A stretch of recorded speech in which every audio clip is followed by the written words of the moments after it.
In today's video, we're going to be talking about how you can continue to stay young as you get older. And a lot of this has to do with your brain. Many years it has been thought that as you get older, your brain stops to grow and stops developing. But that's been proven to be false. And actually, your brain can continue to change, adapt, and develop new pathways well into your 50s, 60s, and 70s. And today we're going to talk about some of the things that you can do to stay sharp and smarter as you get older and how physical activity actually helps you with that. We're going to talk about how the brain has a specific cleaning system that allows you to detox all the waste out of your brain so that you have a clearer function. And we're also going to talk about the importance of having people and relationships in your life and how this also helps you to maintain a healthy brain function and stay younger as you age, and why having friends and purpose could be the most helpful anti-aging tool that you have going forward into your 50s, 60s, and 70s. So by the end of this video, you're going to have 4 specific tools that you'll be able to implement that'll help you stay energetic,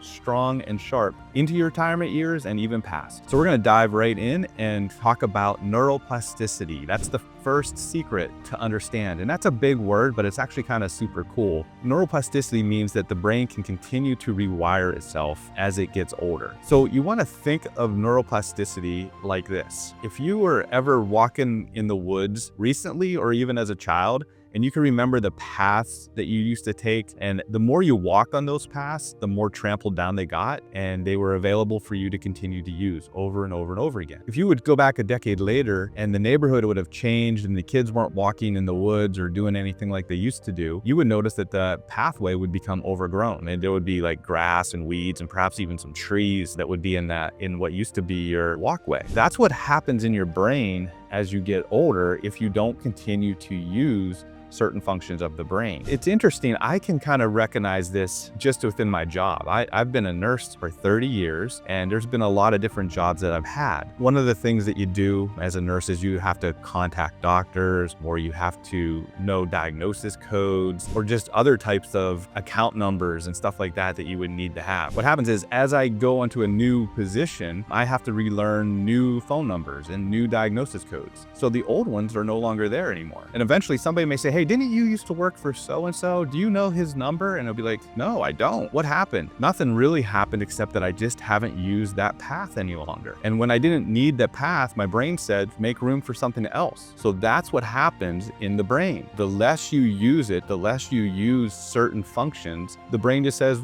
well, we don't need it anymore, so we're gonna make room for other stuff. But as you get older, if you don't fill it with more stuff, then your brain will continue to age and eventually slow down. So the trick here is to find new things to do. Challenge your brain. You want to challenge it with a crossword puzzle, or perhaps learning an instrument, learning how to play an instrument that you haven't played before, or learning a new language. Anything different allows your brain to be challenged. As your brain gets challenged, it gets stimulated, and that stimulation allows it to stay sharper longer. There's been some studies that show even that dementia, even though it may not be preventable, it can be delayed. So dementia and Alzheimer's can actually be delayed. You can have a delayed onset by just doing these types of things now. So this is one of the things that you want to do right away, specifically as you enter into retirement, because it's real easy to just kind of fall into a routine. You know what I mean? You wake up in the morning and you perhaps eat the same breakfast, perhaps go to the same places, and you perhaps watch the same television shows. And it's real easy just to kind of get into a routine that is comfortable, but that comfort is actually going to allow your brain to become a little bit lazy. And as your brain becomes lazy, that's where you can tend to lose your sharpness and your edge. And here's secret 2, it's exercise. Exercise is more than just for your muscles, it's for your brain as well. What happens is when you exercise, your brain releases this factor called brain-derived neurotrophic factor. And it's a chemical, and they call it BDNF. And all you really need to think of it as is like fertilizer for your brain. So just like you would put fertilizer on your plants to make them grow bigger and stronger and healthier, this chemical does the same thing for your brain. And the way it gets released is by exercise. So the more exercise you're able to do, the more you're able to kind of feed your brain with this fertilizer. Now, you don't have to do a lot of exercise. It's not about becoming a marathon runner or a bodybuilder, but it's just about being consistent and giving yourself this opportunity to feed your brain. So you just want to do some simple strength training exercises or some cardio a couple times a week. Sometimes people even think of it like tinkering in your yard or around whatever activities that you enjoy doing. You just don't want to sit in the house all day. You want to get out, you want to move your body, and just keep yourself moving. Again, this would be real easy to fall into a slow-paced pattern as you get older. Sometimes people and society tells us it's time to take it easy, and it is. It's time to definitely kick back and enjoy all the hard work that you've done. But you don't want to take it so easy that you fall into a slumber and you become a little bit less sharp and people need to take care of you. You can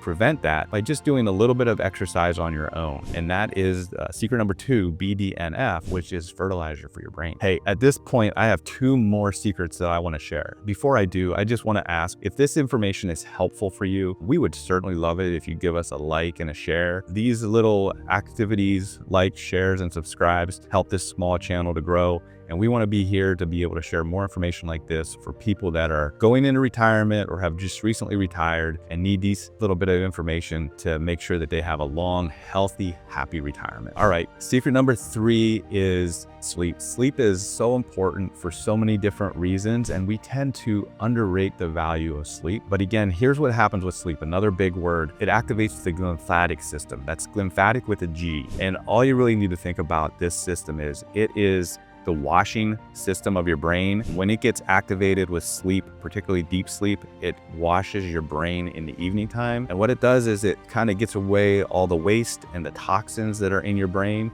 and those tend to build up, and that's what causes memory loss or short-term memory loss or the inability to recall things quickly. So when you get sleep and that stuff is able to activate, you're able to be a little bit more sharper the next day and going forward. You want to try to get about 7 to 9 hours of good sleep in the evening time. Sometimes people tend to operate on a little bit less than that, and that's what's unhealthy. And you may be thinking, well, as you get older, it's harder to get sleep. And that's true. You may not be able to sleep consistently. You might get interrupted in the night because you have to get up and use the restroom or something like that. But you can still get some good quality sleep throughout the evening time. And what you really want to do, the trick here is just to have a good nighttime routine. Make sure that you get to bed at a certain time every evening. You might want to cut down on the screen time, whether that be television or your phone.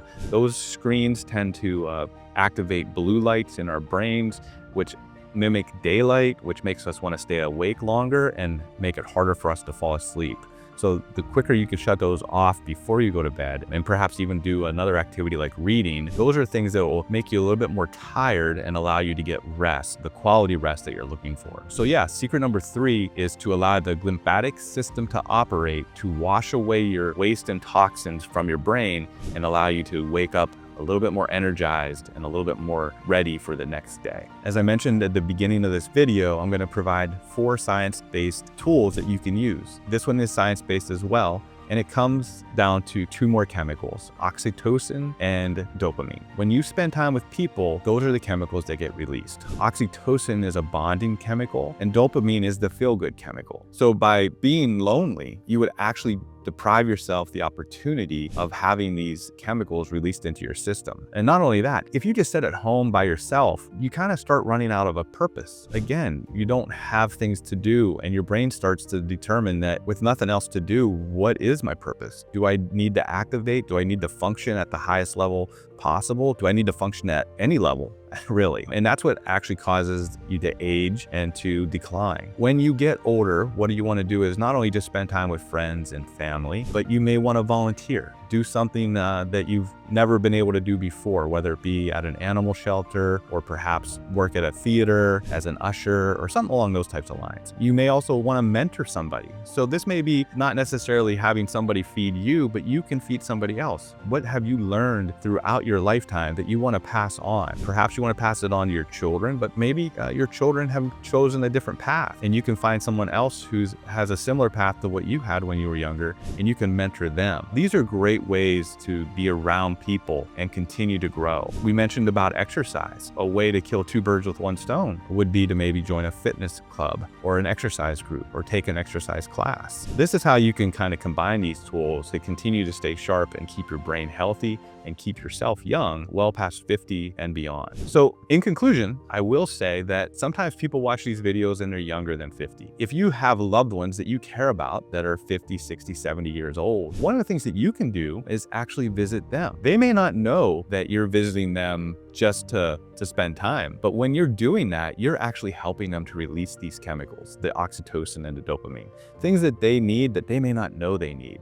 So if you're a younger person watching this video and you have people that you love and care about that are older, that may be inclined to be a little bit reclusive and not want to socialize, but they're open and welcome to your company, make time for them. You'll be helping them in the long run, and that's a great way to show them love, care, and respect without them even knowing it. Hey, I hope that you've enjoyed this video, and we look forward to seeing you again next time. Again, like, subscribe, and share. Appreciate it.